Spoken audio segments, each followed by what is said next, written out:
कि अगर अपना गुर्दे भी बेच दूँ ना और बिल जमा करा दूँ तब भी शायद मेरे खर्चे पूरे ना हो, लेकिन गवर्नमेंट को कोई असर नहीं है, चाहे आवाम सारी उनकी तरफ से मर जाए, क्योंकि वो तो अपना पेट तो बंद नहीं करते। अपनी तो उनकी याशियाँ वैसे ही चलती हैं। पेट्रोल भी हज़ारों लीटर फ्री मिल रहा है, बिजली भी फ्री मिल रही है। कोई भी जो लीडर है ना वो फेयर नहीं आया मुल्क के साथ। कोई भी लीडर अगर फेयर होगा ना मुल्क के साथ, आवाम के साथ, तो फिर इंशाल्लाह सारा कुछ ठीक हो जाएगा। इन महंगाई वालों को अब बंदा इनको हुक्मरानों को क्या बंदा कहे, अपने घर की रोटी पूरी करें, जब अपने बच्चों का शूज करें, फिर क्या ये पुल बना रहे हैं, ये इन पे तो आसानियाँ हैं, इनके घरों में रहने के लिए आसानियाँ पैदा करें, इनके पेट के लिए आसानियाँ करें। अस्सलाम वालेकुम। जी वालेकुम सलाम। क्या नाम है आपका? जी शहजाद। शहजाद, कैसे हैं आप? जी शुक्र अल्लाह का। ये बताएं कि पाकिस्तान के हालात कैसे चल रहे हैं? हालात तो बहुत ख़राब हैं और पोजीशन ये है कि बिजली के बिल नहीं जमा करा सके। हम दो भाई हैं यहाँ पर, अगर आपके कैमरामैन दिखाएं तो हम दोनों यहाँ पे सेलमैन हैं। बिल इतने आ गए हैं और महंगाई का तो आप पूछे ना। इस वक्त ख़र्चे पूरे करने के लिए ना 3 बच्चे हैं मेरे, दिल ये कर रहा है कि एक गुर्दा बेच दूँ और फिर खर्चे पूरे होंगे। सर फिर भी खर्चे पूरे नहीं होने, जैसे पाकिस्तान में महंगाई है।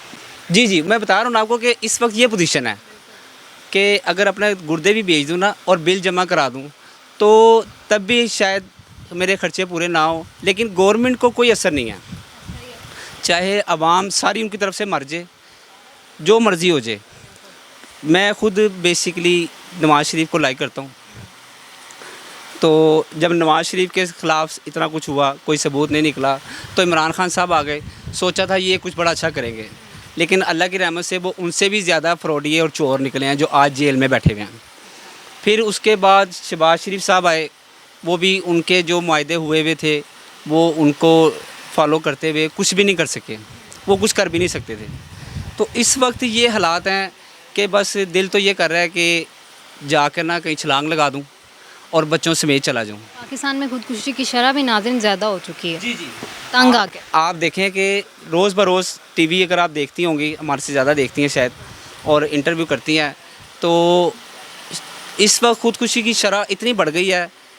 उसकी वजह ये है कि महंगाई और गवर्नमेंट की नाअहली, क्योंकि ये कुछ कर नहीं सकते, तो जिसकी वजह से ना आवाम पिस रही है। लोग तो यही कह रहे हैं, यानी कि जो मीडिया वाले हैं ये, कि जी इंटरनेशनल लेवल पे सारा सिस्टम जो है ना वो ऐसे ही चल रहा है महंगाई का। इस वजह से ये पाकिस्तान में इंडिया में तो G20 इजलास चल रहा है, जिसमें बहुत बड़े बड़े ममालिक शामिल हैं, अमेरिका, चीन, रूस, जापान, इनके सदर भी शामिल हैं, लेकिन पाकिस्तान इस मुकाम पे खड़ा हुआ है। पाकिस्तान तो इस वक्त बहुत ज़्यादा, यानी कि हम तो पिस रहे हैं बहुत ज़्यादा महंगाई में। ठीक है, तो क्योंकि यहाँ तो कुछ कंट्रोल में नहीं हो रहा, ना शुगर हो क्या वजह है सर? पता नहीं, अब अरबाब इख्तियार को ही पता है कि क्या वजह है उनको। हालात सबके साथ ही है, बस गुजारा कर रहे हैं। गुजारा हो रहा है, कई लोगों का तो गुजारा भी नहीं हो रहा महंगाई की वजह से। ऐसे ही है, बिल्कुल सही कह रहे हैं। अल्लाह का शुक्र अल्हम्दुलिल्लाह गुजारा हो रहा है, लेकिन दुआ भी कर रहे हैं कि अल्लाह पाक सबके लिए आसानियाँ पैदा फरमाए। मैं यहाँ पर खरीदो फरोख्त करने के लिए आई थी, लेकिन यहाँ से जो महंगाई है वो आसमानों को छू रही है। लेकिन महंगाई ने शॉपिंग नहीं करने दी। महंगाई ने कोई शॉपिंग नहीं करने दी, बच्चों के लिए कोई चीज़ लेने पड़े, स्कूल के लिए शूज़ लेने थे, वो इतने ज़्यादा बढ़ के उसके बजट हो गए, हमें वो हुआ ही नहीं कि हम इसे ख़रीद सके। अब हमारे वसाइल इतने नहीं हैं, लेकिन इन महंगाई वालों को अब बंदा इनको हुक्मरानों को क्या बंदा कहे, अपने घर की रोटी पूरी करें, कि अब अपने बच्चों का शूज़ करें, फिर कहते हैं ये तालीम तो मुफ्त है। वो किस चीज़ की मुफ्त है? ये डायलॉग हैं, ये सिर्फ अपने अपने डायलॉग मारते हैं, अपने अपने गले भरते हैं ये लोग। ना तो ये हमारे घरों में गला रह गया बच्चों को खिलाने के लिए, जिसकी मजदूरी 20,000 पे है, वो किराया क्या देगा? 15,000 किराया मांगते, वो कहते हैं जी पेट्रोल महंगा हो रहा है, तो बिल आ जाता है, किराया बढ़ाएं, उससे वो ख़त्म होता नहीं जी, 10,000 15,000 बिल भी दें। अब बिल भरें कि बताएं अपने बच्चों का पेट पालें। देखें, अब मैंने इतने लोगों से इंटरव्यू किया है, ज़्यादातर लोगों ने यही कहा है कि हुक्मरानों की वजह से पाकिस्तान इस हाल में है। आप इसी बात को मानते हैं? ये शुरू से यही होता रहा है कि शुरू से लेके आज तक 1947 से जब से आज़ाद हुआ है और आज तक कोई हुक्मरान अल्लाह की रहमत से ऐसा नहीं मिला जो जिसने कोई आवाम का सोचा हो, कोई मुल्क का सोचा हो कि मुल्क तरक्की करे। बांग्लादेश जो सबसे कम तरीन समझ ले हल्का मुल्क था, वो इस वक्त पाकिस्तान से आगे है। इंडिया किसी टाइम पाकिस्तान से पीछे था, आज वो उससे आगे है। उससे भी ज़्यादा अगर आप देखें तो अफ़गानिस्तान, वो तो समझ लें कि उनके तो अल्लाह की रहमत थी, आज वो हमारे से आगे हैं, वहाँ पे डॉलर चलते हैं आज। ये लोगों से पूछा है, ज़्यादातर लोगों ने यही बोला जी हुक्मरानों की गलती है। हाँ जी, वही मैं भी यही कह रहा हूँ कि ये उनका ही है मामला, क्योंकि वो तो अपना पेट तो बंद नहीं करते। अपनी तो उनकी याशियाँ वैसे ही चलती हैं, पेट्रोल भी हज़ारों लीटर फ्री मिल रहा है, बिजली भी फ्री मिल रही है, मेडिसिन गरीब को नहीं कुछ भी फ्री मिल रहा। हाँ, गरीब को कुछ नहीं, गरीब कहीं भी जाएगा वो कहते हैं जी पैसे। इसकी वजह यह है कि कोई भी जो लीडर है ना वो फेयर नहीं आया मुल्क के साथ। कोई भी लीडर अगर फेयर होगा ना मुल्क के साथ, आवाम के साथ, तो फिर इंशाल्लाह सारा कुछ ठीक हो जाएगा। क्योंकि किसी को एहसास नहीं है मुल्क का। सबकी कोशिश ये है कि वो समझ ले कि अगर एक जगह पे 4 बैठे हुए हैं ना मालिक, तो वो कहता है ये सेल की है तो मेरी हो गई, ये सेल होगी मेरी। इस टाइम मुल्क पे हुक्मरान का इसी तरह कब्जा है कि जिसकी पार्टी आती है वो कहता है जो लूट सकता हूँ मैं, मेरी बारी है मैं लूट लूँ, बस ये बात है। देखिए आवाम जो है ना वो ज़्यादातर कह रही है जी हुक्मरानों की गलती है। नहीं, हुक्मरान की नहीं, हमारे अवाम की भी गलती है। हमारे अवाम को भी निकलना चाहिए। निकलती नहीं, आवाज़ नहीं उठा। अवाम को निकलना चाहिए, इसीलिए क्या जब तक हमारे अवाम नहीं ना निकलेगी तो ये हुक्मरान नहीं सुधरेंगे। अब आप वोट दें, हम वोट दें, हमारे एक वोट से ये लोग जीतते हैं। अगर हम इस चीज़ को देखें ना कि हमारे साथ नाइंसाफ़ी हो रही है, हमारे बच्चों के साथ नाइंसाफ़ी हो रही है, तो हम कभी ये इनको वोट ना दें। इंडिया पाकिस्तान एक साथ आज़ाद हुए थे। जी जी बांग्लादेश बहुत बाद में आज़ाद तो हुआ, बहुत पीछे था। हाँ, फिर भी वो पाकिस्तान से आगे हैं। जी बिल्कुल बिल्कुल। वो इस वक्त बता रहा हूँ कि उनके असल में जो वज़ीर आज़म है, जो हुक्मरान है, वहाँ पे भी आखिर कोई ना कोई है। वो अपने मुल्क का सोचते हैं, अपनी आवाम का सोचते हैं। यहाँ के जो हुक्मरान हैं वो सिर्फ अपना सोचते हैं। कैसे हुक्मरान है ये? फिलहाल तो हम अपनी पूरी लाइफ में यही देखा है कि जो भी आया लूटने के लिए आया है, उसने अपने साथे बनाए हैं। सर कोई उम्मीद है कि ठीक होंगे पाकिस्तान के हालात? अल्लाह के घर में उम्मीद है, इंशाल्लाह होगे। बाकी अगर इनको देखें तो अवाम का तो तब होगा जब एक लीडर हो, उसको पता है ये पूरा मुल्क मेरा है। इस पूरे मुल्क की अगर कोई इसमें बेहतरी हो रही है तो उसका भी क्रेडिट मुझे मिलना है, अगर नुकसान हो रहा है तो उसका भी क्रेडिट मुझे नुकसान होगा। वो सब ये कहेंगे इसकी वजह से नुकसान है, तो फिर वो बेहतरी सोचेगा। लेकिन जब वो उसको पता है जी अगर बेहतरी होगी तो उसने साथ ही कहता ना अवाम ने कि जी ये तो उस लीडर की वजह से हुआ है, अगर कोई नुकसान हो रहा है तो ये भी उस लीडर की वजह से हुआ है, तो वो कहते हैं ठीक है, फिर हम अपना अपना लूटते हैं और अपना घर जाते हैं। इंडिया इतना आगे है पाकिस्तान से, बांग्लादेश इतना। इतने हैं, लेकिन हमारे ये 4 सूबे हैं, तो हमारे 4 सूबे ये तरक्की में, ये उसमें जा रहे, खसारे में जा रही है। बताएं यहाँ क्या चीज़ रह गई है? ये पुलों ने तो उतार के खाना नहीं है, मकान जिसके अपने उसने कारोबार करके खाना ही है ना।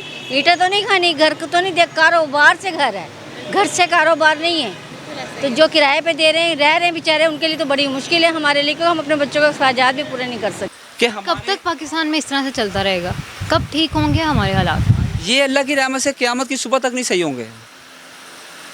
अब पाकिस्तान में कई काम ऐसे हैं जो आप आज मेरी बात लिख लें, मैंने पिछले भी एक इंटरव्यू दिया था, उसमें भी मैंने यही कहा था कि पाकिस्तान के कुछ काम ऐसे हैं जो ये क़यामत की सुबह तक भी नहीं होंगे। जैसे एक काला बाग डैम है, उसको अगर बनाने के लिए आप 1 अरब रुपया लगाते हैं तो 9 अरब रुपया उसको रोकने के लिए लगाते हैं कि ये नहीं बनना चाहिए। कश्मीर का तो वैसे ही अब नामो निशान नहीं रहा, वो ख़त्म हो गया। पहले सबको अपनी अपनी पड़ी है, तो अब हम बेचारे रह गए हैं हम लोग। हम भी एक टाइम आएगा, सुबह रात को सोएंगे, सुबह जब उठेंगे तो अमेरिका हमारे सिर पे बैठा हुआ होगा। हालात ये हैं। हालात चल रहे हैं। जी जी। क्या सर कहना चाहेंगे लास्ट पे आवाम के लिए, हुक्मरानों के लिए? तो ना ही कुछ बोला जाए ना तो अब बेहतर है, उन्हें खुद पता है कि उनको क्या आवाम बोल रही है। हुक्मरानों के लिए तो ये है कि अब तो मेरा ख्याल है कि शायद ये वोट मांगने भी ना आए, और वैसे भी आप भी समझती हैं कि वोटों से कभी हुकूमत नहीं बनी, लेकिन ये फिर भी एक फॉर्मेलिटी होती है जो पूरी होनी होती है। तो मेरा तो ये मशवरा है कि जो सा ना वो इनको ना ही, अगर ये वोट मांगने ना ही आए तो ज़्यादा अच्छा है।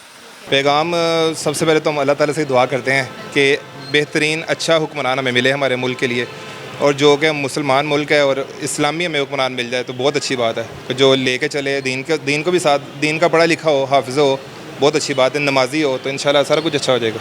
हम तो हुक्मरान को ये कहेंगे, खुदा के लिए, खुदा का वास्ता, जिस नबी का कलमा पढ़ते हैं ना, उसका वास्ता आप लोगों को देते हैं कि ये महंगाई कम करें, हमारे बच्चों पर रहम करें। जो बेचारे किराएदार हैं, अगर वो इतनी बंजर ज़मीन पड़ी है, आपको इतनी तौफीक नहीं पड़ती, जो बेचारे किराएदार हैं उनको एक एक मरला ही बना के दे दें। ये एक पुल बना रहे हैं, ये चीज़ इन पे तो आसानियाँ हैं, उनके घरों में रहने के लिए आसानियाँ पैदा करें, उनके पेट के लिए आसानियाँ करें, हमारे लिए आसानियाँ करें। हमें पता चले कि हमारे हुक्मरान हमारे हक में बेहतर हैं। बिल्कुल ऐसा ही है, यही तो आवाम भी रोना रो रही है। हुक्मरान कुछ नहीं किया आवाम के लिए। भी नहीं, ना दालें महंगी, इतनी दालें महंगी है, जो सब्ज़ी है वो 500 रुपये से, कभी 800 रुपये, 500 रुपये की शिमले की मिर्च कभी सुनी थी, 80 रुपये पाव दे रहे हैं। जो बैंगन, जो भैंसें गाय नहीं खाती तो वो हम लोग इंसान खा रहे हैं, वो भी 200 रुपये किलो खा रहे हैं। बाकी ये बात आपने ठीक की है। देखिए हम ये सब कुछ जानवरों को डाल देते थे। कोई ना जानवर हमारे बड़े खुश होकर के हम कहते हैं इनको डाल दो, अब हम लोग वो कहते हैं जी जो है ना हमारे बच्चों को यही मिल जाए तो बेहतर है। अब ये हाल हो रहा कि है। लोग इतना तंग है खुदकुशियाँ करने पे। खुशियाँ क्या करनी है, वो बच्चों की अपने बच्चे की खुशी कर ही नहीं सकता, क्योंकि अब वही जो नबी का ठीक है जो फरमान था अब वही चलना है। जी नाज़रीन, आप लोगों ने देखा कि आवाम से सवाल तो बाद में किया जाता है, पहले आवाम का ये जवाब होता है कि महंगाई बहुत ज़्यादा है। नाज़रीन वाकई महंगाई इतनी ज़्यादा है कि आवाम जो है ना इतना रोती है, इतना मजबूर हो चुकी है, खुदकुशी करने पे मजबूर हो चुकी है। एक एक बंदे आप पूरी वीडियो देखिएगा और कमेंट सेक्शन में अपनी राय का इज़हार ज़रूर कीजिएगा कि आखिर पाकिस्तान आज किस मुकाम पे खड़ा है और जो मुल्क पाकिस्तान से बाद में आज़ाद हुए थे वो किस मुकाम पे खड़े हैं। अपनी मेज़बान चंदा बुखारी को दीजिए इजाज़त और देखते रहिए DS डिजिटल।